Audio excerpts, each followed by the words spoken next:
Race number 2 of the Holiday Winter Racing League brings us to Newtown, Connecticut, home of the M&M Superspeedway, as we welcome you to the running of the M&M's Classic.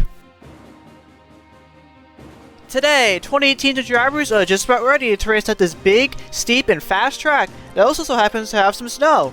But before we get started, let's take a look at your starting lineup. So on the pole, you have the 59 of Caleb Rose, and next to him, the 17 of Joe T. Row 2, Kyle Salmon and Nathan Baird.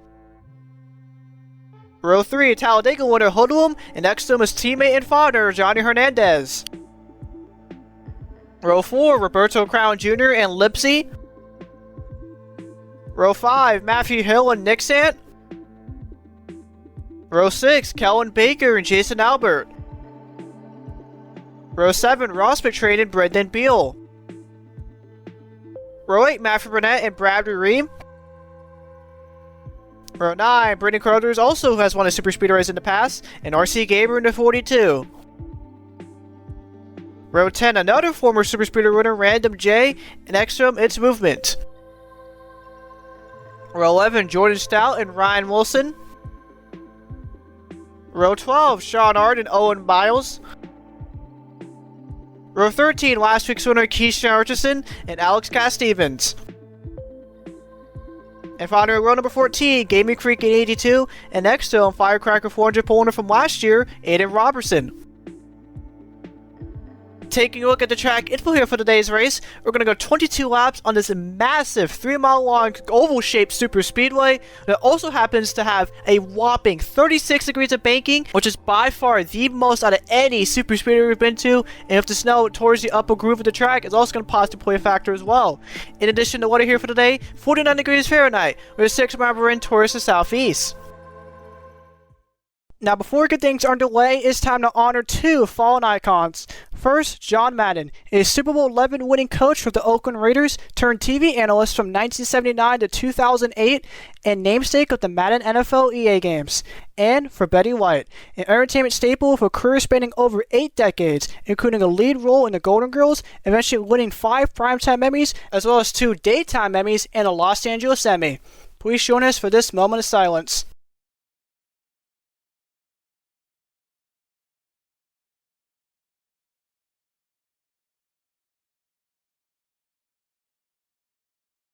Thank you. And now it is time for our national anthem.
And now it is time for the most famous words in motorsports. Drivers, start your engines.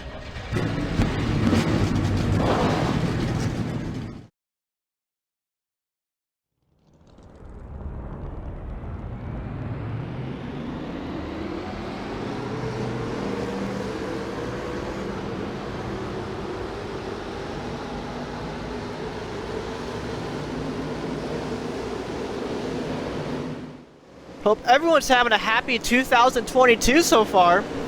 I'm crazy, I've been doing these NR stuff for nearly 2 years now. But for now, we are set to kick off this new year in a quite literally a big, big way.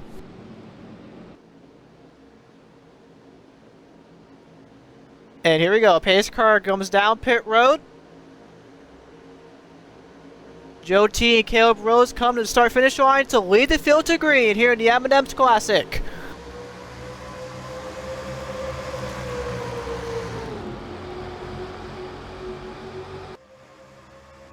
And already you see Johnny Hernandez and his teammate Son Hoodlum along with Matthew Hill and Ross McTrain into turn number 1, moving towards the inside lane. Lip-seeing Nixon up towards the snow going into turn number 1 as Rose will come to block the 23 Salmon going into turn number 2.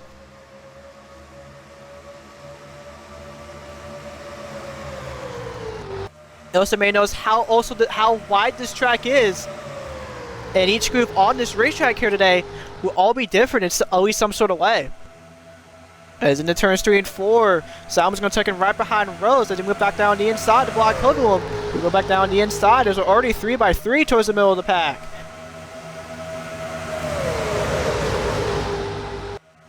Off turn number 4 and down this long front stretch, coming to complete lap number 1 of 22 here in the M&M's Classic is going to be Caleb Rose, who is in the number 59. But don't look now, here's reigning Summer Series champion Hoodlum in the 88 in the middle, with the 31 Roberto Crown Jr. right behind him. Of course, Hoodlum's last one on the channel came from the Talladega Summer Series race in June, who of course saved just about the right amount of fuel to get around that 55 with Dominic Payman, who was running out at the time. Down the back straightaway, Matt Fairbairn in the 4 car, trying to start us around in the middle is now Jordan Stout. Peeks to the inside the 4, making it 3 wide behind the leaders. Now Hoodlum peeks out, making a side-by-side with him and Rose. Into turn 3, Hoodlum was all by himself, but that doesn't seem to be a problem for Hoodlum as he gets a huge run on Caleb Rose into turn number 4 to take the win away from the 59. Rose going to take in right behind Hoodlum as he's now side-by-side with Burnett coming towards this long front stretch as the reigning Summer Series champion will come to lead lap number 2, 22. Here comes Stout Burnett, making it 3 wide for the lead, with Burnett getting help from the 21 of Sean Ard, while Stout's getting help from his teammate and Laxer Jr. Keith Richardson. Hoodlum tries to block on the inside, but Burnett's there as they're side-by-side for the lead. Stout and Richardson now right behind Burnett on the inside, while Hoodlum tries to pick up the draft with the 21. Down the backstretch, Matt Burnett will clear Hoodlum for the lead, but as that happens, Stout and Richardson get back together in the middle, trying to build a run on the 4 car. Ryan Wilson pulls out on the inside, all by himself into turn number 3. Will get any help here. Burnett tries to block Stout, but Stout's on the inside, side by side once again for the lead. Off turn number 4, Jordan Stout will clear Burnett for the lead. Coming towards the front stretch, Stout up towards the snow, trying to come down to the middle to block Ryan Wilson's run, but it'll still be enough for Stout to lead lap number 3. Here comes another IndyCar Random J in the inside in the mix. We get 3 wide for second. Velveton 21 at Calvin Baker. Baker now looks at the inside of Random into turn number 1. Looks like Random will come down the block, tuck it in right behind his teammates. Of course, Random last August won the Orlando Summer Series race, which is probably the most comparable Superspeedway to this track, as both of them are 3 miles long. Down the back shoulder now, here comes Random now for the lead, as he's almost all by himself trying to get a draft from the fellow Toyota of Movement going into turn number 3. Random still on the inside while Stout is now in the middle as it comes 07 to Cass Stevens to pick up the 2 Toyotas of the 5397 into turn number 4. Off for turn 4, Random going to clear Stout for the lead now as he moves up to the middle and to the outside now, as the 11 is now side by side with the 97, coming to lap number 5, Random Jade's the lead. Here comes Movement for a huge run from the 07 to Cass Stevens. Not moving these past half a lap or so. Cass Stevens still stays committed to the inside going into turn number 1 as it help push Movement to the lead going into turn number 2.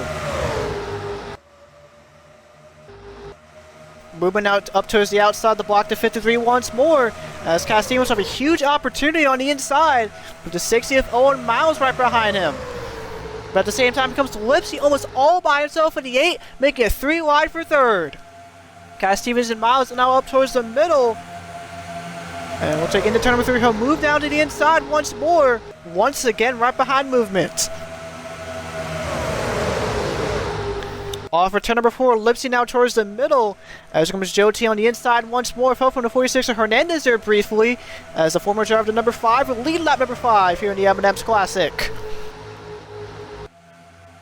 Here comes Whoopsie once again in the middle, side by side with Cass Stevens for the second position, as Random J will join him in the middle, as both the 8 and 53 move down to the inside, going into turns 1 and 2. Movement trying to block, but Lipsy's there on the inside, side by side for the lead once again. Off turn number 2, now down the back straightaway. Random is still behind Lipsy's, now comes Hernandez making a 3-wide behind the leaders. Robertson to 48, trying to follow Hernandez on the inside.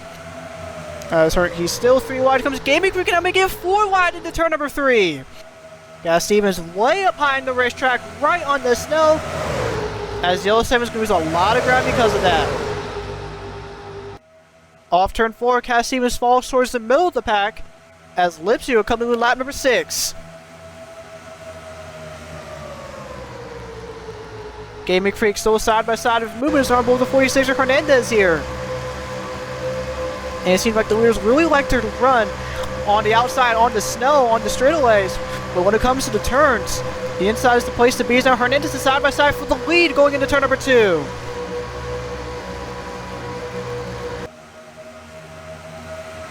Here comes Mervin now picking his nose again on the inside. 3-wide for the lead down the back straightaway.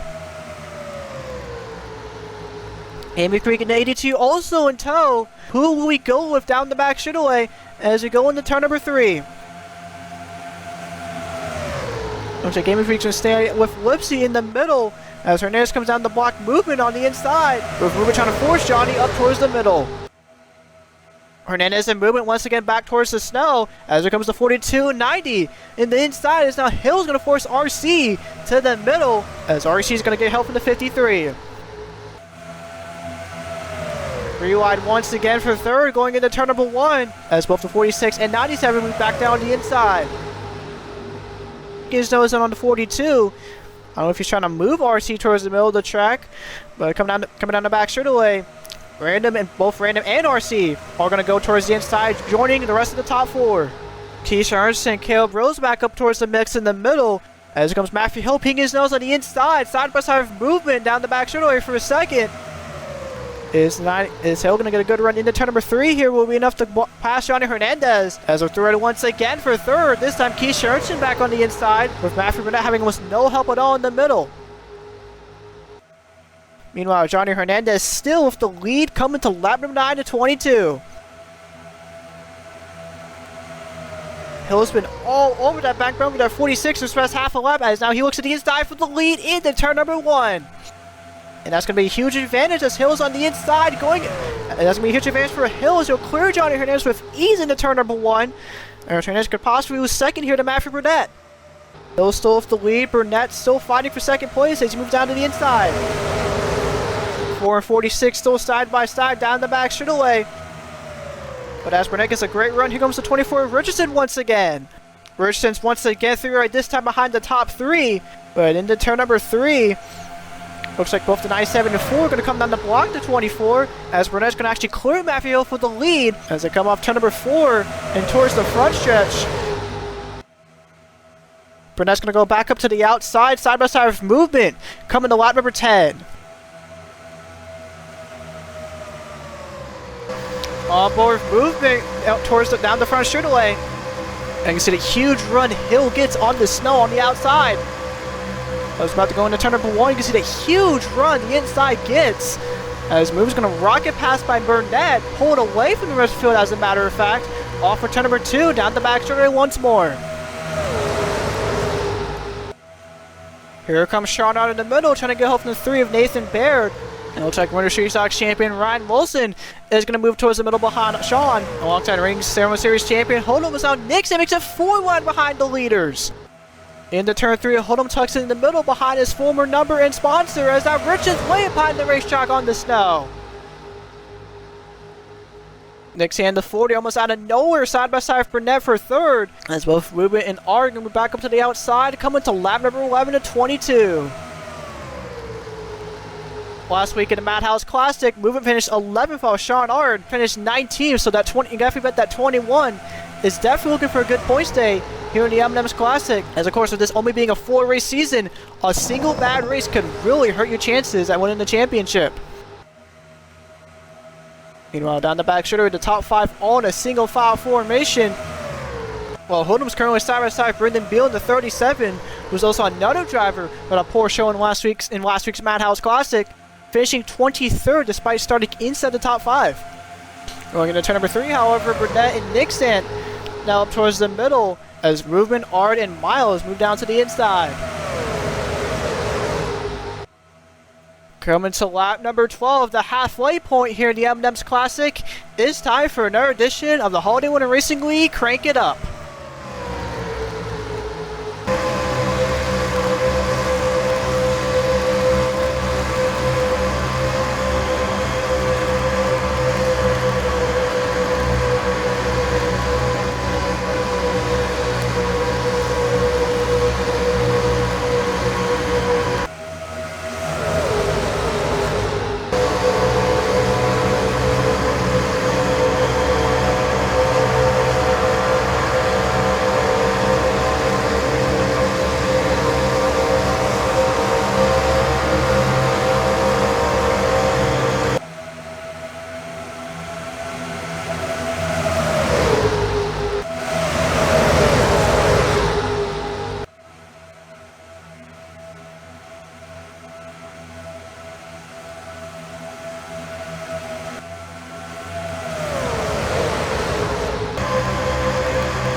Lap number 16 and 22, only 7 laps to go here in the M&M's Classic, and the 31 of Roberto Crown Jr. is now your new leader, with 81 Carruthers right in tow as he looks to the inside of the 31. Sean Art still in 3rd, RC Gamer in 4th, as now Carruthers is side by side for the lead, down the back straightaway, and Leclerc Crown for the lead. Sean Art and Random J tucking right behind the 81, as here comes the 42 of RC Gamer on the inside, making it 3 wide of Random J and McTrain. He has a great run into turn number 3, making it 3 wide for 2nd. Carruthers is pulling away from the pack a little bit, but as we all know, having some sort of a gap over a pack on the Superspeedway race is probably not the way to go, as somebody could easily catch up to your draft, and the 42 Varsity Gamer looks to do just that, coming to 6 laps to go. But here comes Brado's teammate Matthew in the 4 car once again, with help from Owen Miles in the 60. 4 wide towards the middle of the pack with both Nathan Baird in the 3 and 82 Gaming Freak on the inside. Both trying to get a run into turn number 1 as Corruptors will come down to block RC. Burnett and Rose will join the 42 and 81, going off turn number 2 and now down the back straightaway. On board of RC Gamer, still right in tow of Carruthers as they continue down this long back straightaway. As now looks to the inside of 81, side by side once again for the lead. Burnett's going to stay with his teammate on the outside into turn number 3, as Burnett's going to move up to the outside for some reason on the snow, and it's going to give a big advantage to RC as he's still side by side with Carruthers going into turn number 4. RC Gamer to the lead, blocking Carruthers on the outside, as well as all by himself in the middle, and so Johnny Hernandez picks him up in the 46, 5 laps to go this time by. And a big run for Nathan Bear on the inside. Joe T making a 4 wide behind him into turn number 1. As the 59, 3, and 82 all move towards the inside, right behind the 42. Carruthers now in the middle in front of Johnny Hernandez and Random J, as the top 3 all move to the outside the block. Here comes Alex Cass-Stevens once again in the L7, making a 3 wide in the inside. Of course, trying to build up a winner that we see the inside win have many times over the course of this race. As there comes Rose now side by side for the lead. In the turn number 3, Rose on that precious inside lane. And it looks like he'll have the advantage of our RC coming toward turn number 4.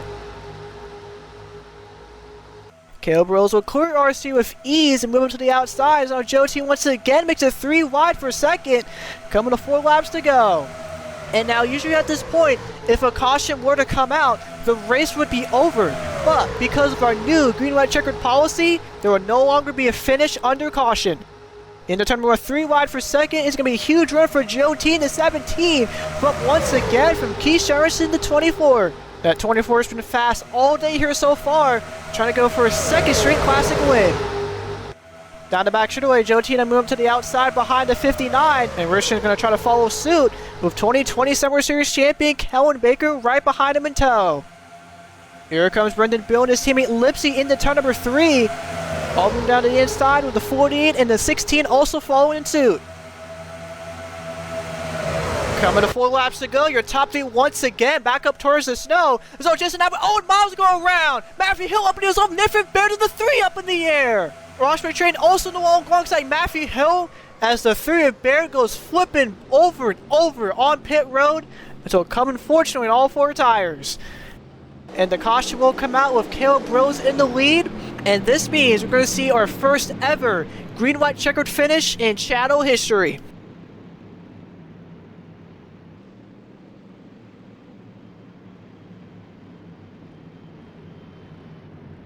And you see damage on Owen Miles, Ross McTrain, Matthew Hill, Nathan Baird, Matthew Burnett, Jason Albert, and I believe Roberto Crown also got damage from that. As we're going to take a look at the instant replay for this pretty decently sized wreck here late in the M&M's Classic. So auto starter coming off turn number 4, Jason Albert was 4 wide with Matthew Hill, Owen Miles, and Nathan Baird. So Albert just came up on Hill, and Owen Miles, Nathan Baird had nowhere to go alongside Matthew Burnett. As the 60 and 90 go spinning, Hill hits that pit road side of that pit road wall on his side. Hopefully he's alright. And let's take a look at Nathan Baird here. So Albert just slams the 3 into the wall, and it comes down to Ross McTrain hard, and it hits the wall and it's just up in the air, going for a ride in that 3 car. And how about Kyle Salmon in the 23, just driving right through it? I was going on board the back bumper from here. And yeah, Albert just came up on Matthew Hill off 4. And everyone behind him just had nowhere to go. And here comes Nathan Baird flying right next to the 23. And Salmon's getting out of the way. No damage there for the 23. A good miss there for Kyle Salmon. Let's go on board for Ross McTrain. I'm sure he's going to avoid it. Here comes the 3 of Baird. Bam! Hard hit for that 3. And then a pretty decent look there for McTrain into the wall, which will subsequently end McTrain's day here in the M&M's Classic. Scoreboard for Matthew Burnett. Yep, nowhere to go for Burnett. And just really unfortunate for Burnett there, because he was looking really fast all day here. But unfortunately, it won't amount to nothing. Anyways, under caution here in the M&M's Classic, as we'll be right back for our first ever green-white-checkered finish.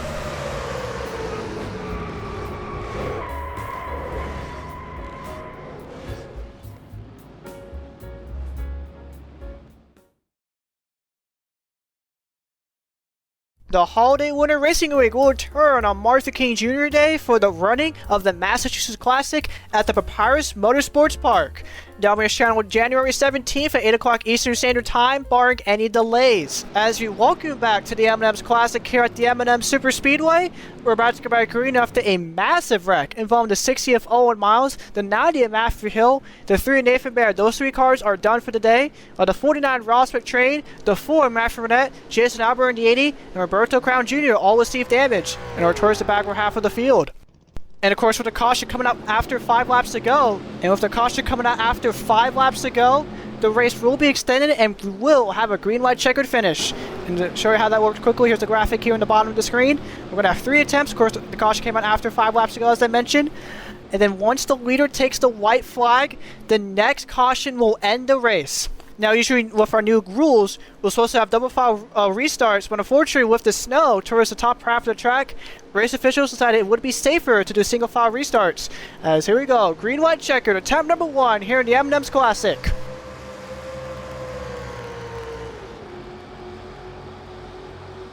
Going into turn number 1, the field still single file. Surprised no one has really pulled out yet, but that's not stopping Joe T and Caleb Rose from pulling away from the rest of the field.